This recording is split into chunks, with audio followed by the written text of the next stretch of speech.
श्री शिवाय नमस्तु भयम। दोस्तों, जैसा कि आप सभी लोग जानते हैं कि 17 फरवरी 2026 यानी मंगलवार को पड़ रही है फाल्गुन महीने की भौमवती अमावस्या व्रत और साल का पहला बड़ा सूर्य ग्रहण। और दोस्तों, यह वह तिथि है जो फाल्गुन महीने में पड़ने वाली सबसे बड़ी तिथि है, क्योंकि यह मंगलवार के दिन पड़ रही है और हमारे हिंदू धर्म में इसका बहुत ही बड़ा और विशेष महत्व होता है। पूज्य गुरु जी ने कहा है कि अगर कभी भी मौका लग जाए और फाल्गुन महीने की अमावस्या तिथि मंगलवार को पड़ जाए तो आप लोगों को सिर्फ और सिर्फ 11 गेहूं के दाने वाला उपाय तो अवश्य ही करना चाहिए, क्योंकि इन दोनों तिथियों का संयोग बहुत ही कम आता है।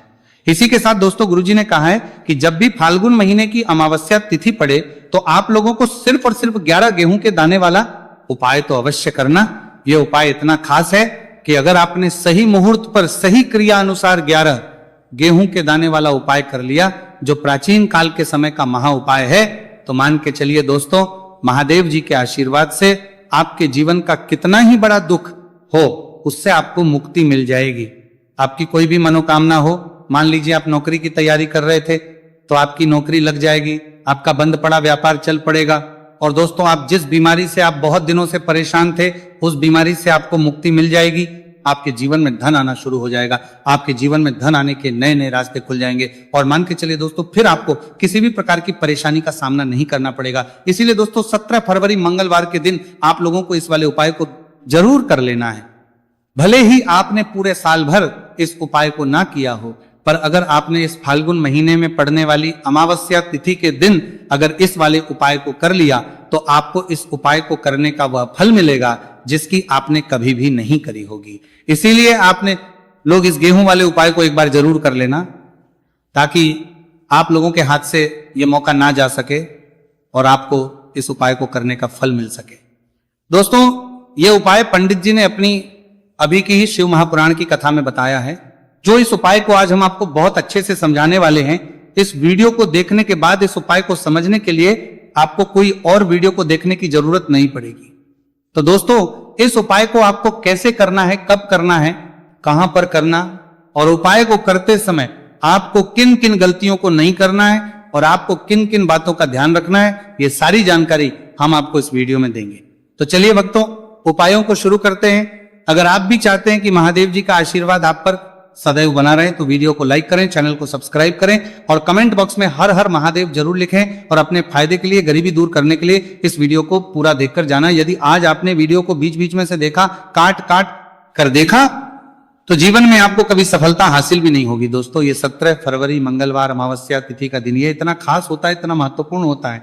देखा गया है कभी कभी बड़े बड़े पूजा पाठ अनुष्ठान से जो मनोकामना पूर्ण नहीं होते, वो 17 फरवरी मंगलवार के दिन एक छोटे से उपाय करने से ही आपकी मनोकामना पूर्ण हो जाती है। अब हम समझते हैं इस वाले उपाय को हमें करना किस समय है। इस 11 गेहूं के दाने वाले उपाय को हमें फाल्गुन महीने के मंगलवार के दिन करना किस समय है। तो देखिए, इस उपाय को करने का जो समय है वह सुबह का समय है और शाम का समय है। अब देखिए, यहां पर हम मुख्य रूप से सुबह का समय नहीं बोलेंगे, क्योंकि 17 फरवरी मंगलवार अमावस्या तिथि का दिन है और इस दिन प्रदोष काल के समय का बहुत महत्व होता है। बाकी अगर सुबह के समय भी करेंगे तो भी अच्छा होगा, उसमें कोई भी दिक्कत वाली बात नहीं है। तो चलिए जानते हैं इस विशेष उपाय के बारे में। लेकिन उससे पहले एक प्रार्थना, अगर आप इस चैनल पर नए हैं तो आप इस वीडियो को लाइक करें, चैनल को सब्सक्राइब करें और कमेंट बॉक्स में आप अपनी राशि या अपना नाम जरूर डाल दें, क्योंकि हम राशि से भाग्य भी बताते हैं और भाग्य में चल रही परेशानियों को दूर करने के लिए वो आसान से आसान उपाय भी बताते हैं। तो चलिए अब हम अपने सबसे पहले उपाय की बात कर लेते हैं। देखो, गुरुजी ने कहा है कि अगर मंगलवार के दिन अमावस्या तिथि पड़ जाए तो इस दिन आपको 11 गेहूं के दाने वाला उपाय तो अवश्य ही करना चाहिए। देखो, ये उपाय यदि आपके जीवन में कर्जा बहुत अधिक है, आपके जीवन में संकट बहुत अधिक रहते हैं, आपके ऊपर बहुत अधिक विपदा आ रही है, बार बार आपको अपने व्यापार में और अपने धन में हानि देखने को मिल रही है कि आपको प्रत्येक कार्य में हानि हो रही है, तो आपको ये उपाय करना चाहिए। देखिए, इस उपाय के लिए आपको 11 गेहूं के दाने आपको लेने हैं। ठीक है, 11 दाने लेने के बाद में आपको जरूरत होगी चावल के दानों की। 11 चावल के दाने और 11 गेहूं के दाने, और चावल के दाने खंडित नहीं होने चाहिए। अब आप कहोगे पंडित जी गेहूं कहां से लेने हैं? देखो, आपको किसी भी किराना स्टोर पर गेहूं के दाने आपको आसानी से मिल जाएंगे, जाकर ले लेना।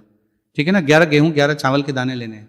साथ ही साथ आपको एक तांबे का लोटा है और उस तांबे के लोटे में आपको जल भरना है। जल आपका खुद के घर का होना चाहिए, मंदिर का नहीं होगा। अब आप ये सब सामग्री लेकर पहुंच जाओगे महादेव के शिवलिंग के पास में शाम के टाइम पे प्रदोष काल में। देखो जब आप ये उपाय कर रहे हो तो अपना फेस रखना उत्तर दिशा, नॉर्थ डायरेक्शन की तरफ। अब यहां पर जो मैं आपको क्रम बताने जा रहा हूं ना, उस मेरे क्रम को बहुत ध्यान से सुनिए। महादेव को अगर कोई सबसे प्रिय है ना, तो उनकी सबसे छोटी पुत्री जिनका नाम है माता अशोक सुंदरी, जो आपके पास में चावल 11 दाने हैं ना, उन चावल के 11 दानों को माता अशोक सुंदरी के स्थान पर आपको अपना नाम और गोत्र बोलते हुए समर्पित कर देने हैं ना। और चावल के दानों को रखने के बाद में जो आपके पास में तांबे का लोटा है ना, उस तांबे के लोटे को कहीं पे भी हम जल नहीं चढ़ेंगे। सिर्फ और सिर्फ माता पार्वती का जो हस्तकमल आपको दिख रहा है, यहीं पे गोल गोल आपको समर्पित करना है, उसी जल को, और कहीं नहीं। ना तो माता अशोक सुंदरी के स्थान पर, ना तो शिवलिंग के ऊपर, सिर्फ आपको यहाँ पे गोल गोल जलाधारी पर आपको उस जल को समर्पित करना है। अब आपके पास में बचे हुए हैं 11 गेहूं के दाने और बचे हैं। उन्हीं 11 गेहूं के दाने को आपको अपनी मनोकामना, अपने विशेष कहते हुए महादेव के शिवलिंग के ऊपर अगर आप अमावस्या तिथि के दिन प्रदोष काल में समर्पित कर देते हैं, तो आपकी जो भी मनोकामनाएं होंगी, जो भी विश होंगी, महादेव पूरी जरूर करते हैं। अन्न को समर्पण करने से, उस खासकर गेहूं को समर्पण करने से हमारी इच्छाएं पूरी होती हैं। और अगर वह दिन मंगलवार अमावस्या तिथि का दिन हो, तब तो इससे सुंदर संयोग कुछ भी नहीं हो सकता। आपकी इच्छाओं को पूरा करने के लिए स्पेशल बहुत प्यारा सा उपाय आप सभी को जरूर करना है। ध्यान में रखिएगा, ये उपाय प्रदोष काल में करना है। देखो गुरुजी ने कहा है भगवान शिव के शिवलिंग पर 33 कोटि देवी देवताओं का वास होता है। अगर हम शिवलिंग के सामने कुछ भी उपाय करते हैं तो हमारे सभी देवी देवता हमसे खुश हो जाते हैं। ये उपाय आपको अवश्य करना है। देखो सुबह के टाइम नहीं कर सकते, ठीक है। अब बात करते हैं अगले उपाय की। देखो इस उपाय के लिए आपको लेना है एक गोल बाती का दीपक। आप चाहे तो मिट्टी का ले सकते हैं या फिर घर से शुद्ध आटा मढ़कर उसका दीपक आप तैयार कर सकते हैं। इसके बाद आपको लेना है शुद्ध गाय का घी। अगर वो नहीं है तो कोई भी देसी घी इस्तेमाल कर सकते हैं, जिससे आपको दीपक प्रज्वलित करना है। देखो अब ये सब सामग्री लेकर आपको जाना है प्रदोष काल में आपके घर पर तुलसी जी के घेरे के पास में। देखो ये उपाय तो आपको अवश्य करना है। देखो वहां पहुंचकर सबसे पहले वो दीपक आपको प्रज्वलित कर देना है और का 11 बार जाप करना है। उसके बाद आपको अपने सीधे हाथ में थोड़ी हल्दी लेकर उस दीपक में अपना नाम और गोत्र बोलते हुए डाल देना। उसके बाद माता लक्ष्मी से आपको प्रार्थना करना है कि हे महालक्ष्मी, हमारी सभी दुख तकलीफों को दूर करो। हे महादेव, हमारे सब दुख कष्टों को खत्म करो। इस भावना से आपको ये उपाय करना है। चलिए अब बात कर लेते हैं दूसरे उपाय की। दोस्तों आप सभी जानते हैं कि मंगलवार अमावस्या तिथि का दिन समर्पित होता है भगवान महादेव को, या कि माता पार्वती को अमावस्या तिथि का दिन समर्पित होता है। और जब भी हम शिवलिंग के ऊपर कोई भी उपाय करते हैं तो इससे हमें एक साथ भगवान महादेव की और माता पार्वती की कृपा प्राप्त हो जाती है। देखिए दोस्तों, गुरुदेव ने बताया है कि मंगलवार के दिन किया जाने वाला यह सबसे खास और सर्वश्रेष्ठ उपाय है। 7 चने की दाल लेनी है। देखिए आप 7 चने की दाल भी ले सकते हैं या फिर 11 भी ले सकते हैं, 21 या फिर 108 चने की दाल ले सकते हैं। यदि आप 21 चने की दाल लेते हैं तो यह आपके उपाय के लिए अत्यधिक सर्वोत्तम होता है। तो इस प्रकार से आप कम से कम 7 चने की दाल ले सकते हैं और अधिक से अधिक आप 108 चने की दाल ले सकते हैं। अब देखिए इसी के साथ में आपको मात्र 1 लोटा शुद्ध जल लेना होगा तांबे के पात्र के अंदर अपने ही घर से, और साथ ही में आपको मात्र 1 से 2 गू के टुकड़े भी लेने हैं। देखिए मंगलवार अमावस्या तिथि का दिन भगवान महादेव को होता है। आपको ये जो सारी सामग्रियां हैं इन्हें लेकर के पहुंच जाना है भगवान शिव के मंदिर में। इस उपाय को आप सुबह से लेकर के शाम तक किसी भी समय में कर सकते हैं, लेकिन यदि आप शाम के समय इस उपाय को करते हैं तो यह उपाय आपके लिए और अधिक सर्वोत्तम होता है। तो यदि आपको प्रदोष काल के समय में मिल जाता है तो फिर आप प्रदोष काल में भी कर सकते हैं, या फिर आप पूरे ही दिन में किसी भी समय इस उपाय को कर सकते हैं। शिव मंदिर पहुंचने के बाद सबसे पहले तो आपको दक्षिण दिशा में बैठ जाना है। उत्तर दिशा की तरफ आपको अपना मुख कर लेना है। लेकिन यदि शिवालय में भीड़ है, शिव मंदिर में भीड़ है, तो फिर आप किसी भी दिशा में बैठकर इस उपाय को कर सकते हैं। तो देखिए सबसे पहले आपके पास जो गुड़ के टुकड़े हैं, जो आप गुड़ के टुकड़े लेकर के आए थे, उन्हें आपको शिवलिंग के सामने ही जो आपके पास एक लौटा जल है उस पात्र में आपको ये गुड़ के टुकड़े डाल देना है। इसी के साथ में आप जो चने की दाल लेकर के थे, चाहे आप 7 चने की दाल लेकर के आए हैं, 11, 21 जितने भी आप चने की दाल लेकर के आए हैं, इस चने की दाल के ऊपर आपको जो आपके पास गुड़ वाला जल आपने तैयार किया है, इसमें से थोड़ा सा जल आपको इस चने की दाल पर डाल लेना है। अब देखिए आपके पास जो गुड़ वाला जल है, इसमें से सबसे पहले थोड़ा सा जल आपको श्री गणेश जी वाले स्थान पर समर्पित कर देना है। श्री शिवाय नमस्तु भयम इस मंत्र का जाप करते हुए फिर थोड़ा सा जल आपको श्री कार्तिकेय जी वाले स्थान पर समर्पित करना है। श्री शिवाय नमस्तु भयम इस मंत्र का जाप करते हुए फिर थोड़ा सा जल आपको माता अशोक सुंदरी वाले स्थान पर भी समर्पित करना है। श्री शिवाय नमस्तु भयम इस मंत्र का जाप करते हुए फिर थोड़ा सा जल आपको भयम इस मंत्र का जाप करते हुए फिर थोड़ा सा जल आपको माता अशोक सुंदरी वाले हुए, फिर थोड़ा सा जल आपको माता पार्वती के हस्त कमल पर समर्पित करना है और आपको श्री शिवाय नमस्तु भयम इस मंत्र का जाप कर लेना है। अब देखिए दोस्तों, आपके पास जो सा जल और शेष बचेगा इसमें से आपको केवल थोड़ा सा जल शिवलिंग पर अर्पित कर देना है और अंत में आपको उस पात्र में थोड़ा सा जल और शेष बचाना है। पूरा जल आपको शिवलिंग पर अर्पित नहीं करना है, अंत में आपको थोड़ा सा जल और शेष बचाना है।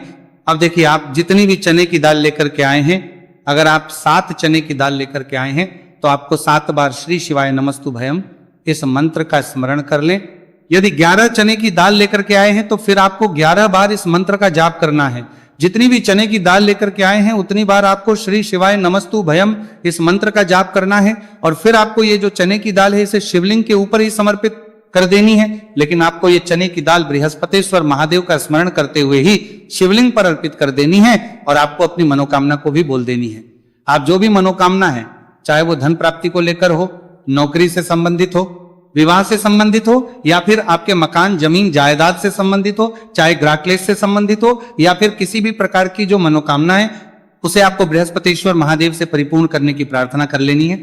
और इसके बाद आपके पास जो पात्र के अंदर थोड़ा सा से जल और बचा हुआ था, इसे भी आपको धीरे धीरे भगवान शिव की पर ही अर्पित कर देना होगा। श्री शिवाय नमस्तु भयम इस मंत्र का जाप करते हुए पूज्य गुरु जी कहते हैं कि फाल्गुन महीने का मंगलवार अमावस्या तिथि को जो भी व्यक्ति इस प्रकार से यह चमत्कारिक उपाय कर लेता है तो उसकी जो मनोकामना है वह भगवान लक्ष्मी नारायण की कृपा से तथा महादेव की कृपा से बहुत ही जल्द परिपूर्ण हो जाती है।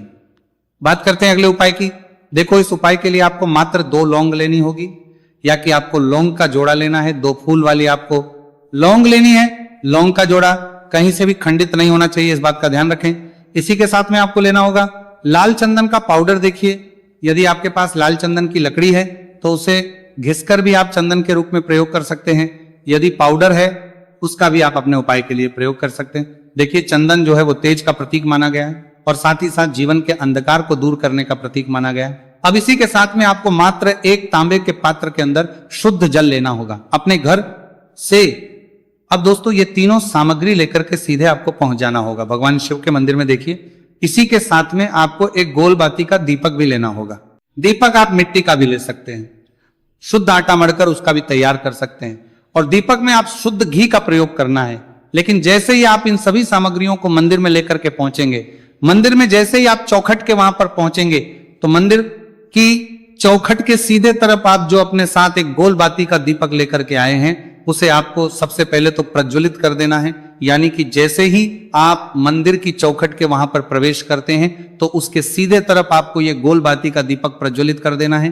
अब देखिए, जैसे ही ये दीपक प्रज्वलित करेंगे तो आपकी जो भी मनोकामना है उससे आपको बोल देना है।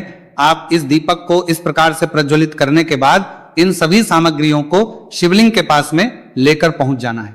अब देखिए दोस्तों, आपके पास जो एक तांबे के पात्र के अंदर शुद्ध जल है उसमें से आपको केवल आधा लोटा जल ही भगवान शिव के शिवलिंग पर अर्पित करना है। आधा लोटा जल आपको उसी पत्र के अंदर बचा लेना है। अब दोस्तों, पास जो 2 लौंग है यानी कि लौंग का जोड़ा है, उससे आपको अपना नाम और अपने गोत्र को बोलते हुए आपकी जो भी समस्या चल रही है, आपके जीवन में जो भी परेशानी उत्पन्न हो रही है, उन्हें आपको बोल देना है। और ये जो लौंग का जोड़ा है इसे आपको भगवान शिव के शिवलिंग पर अर्पित कर देना है। जैसे आप ये 2 लौंग शिवलिंग पर चढ़ाएंगे तो अपना हाथ जो है वहां पर आपको रखना है और महादेव से आपको करनी है कि मेरे जीवन की ये जो परेशानियां हैं ये सभी दूर हो जाए। यानी कि आपके जीवन में धन की संबंधित परेशानी चल रही है, कर्ज की समस्या चल रही है, बच्चों का पढ़ाई लिखाई में मन नहीं लग पा रहा है, घर के जो आर्थिक संकट है वो सभी दूर हो, व्यापार आपका ढंग से नहीं चल पा रहा है, घर में रोग की स्थिति बनी हुई है। यानी कि जिस भी प्रकार की आपकी समस्याएं हैं उसे आपको बोल देना है और महादेव से इन सभी समस्याओं को दूर करने के लिए आपको प्रार्थना कर लेनी है।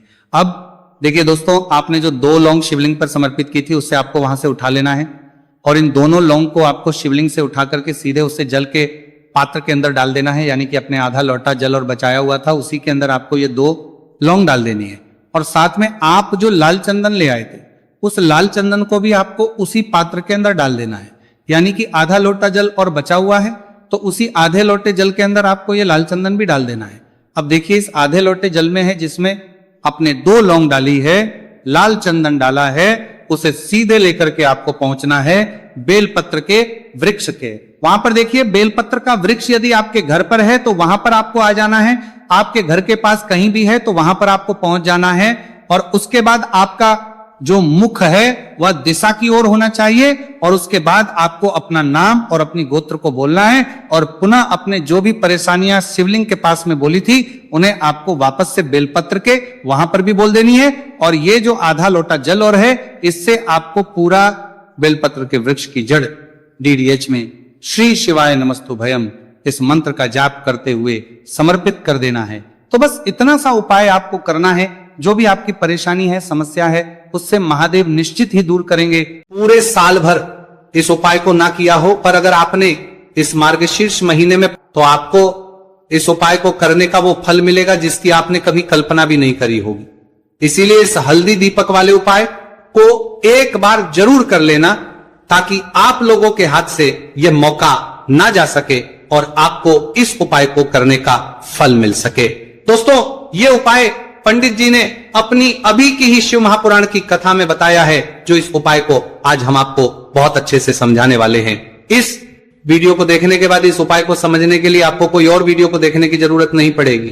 तो दोस्तों इस उपाय को आपको कैसे करना है, कब करना है, कहां पर करना है और उपाय को करते समय आपको किन किन गलतियों को नहीं करना है और आपको किन किन बातों का ध्यान रखना है, ये सारी जानकारी हम आपको इस वीडियो में देंगे।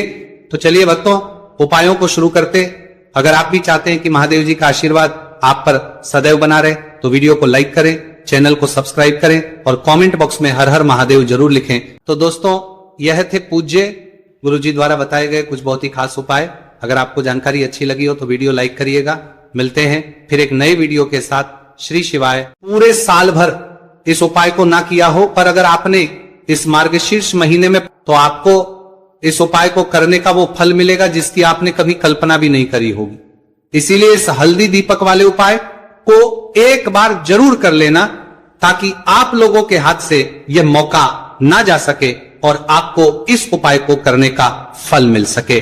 दोस्तों ये उपाय पंडित जी ने अपनी अभी की ही शिव महापुराण की कथा में बताया है, जो इस उपाय को आज हम आपको बहुत अच्छे से समझाने वाले हैं। इस वीडियो को देखने के बाद इस उपाय को समझने के लिए आपको कोई और वीडियो को देखने की जरूरत नहीं पड़ेगी।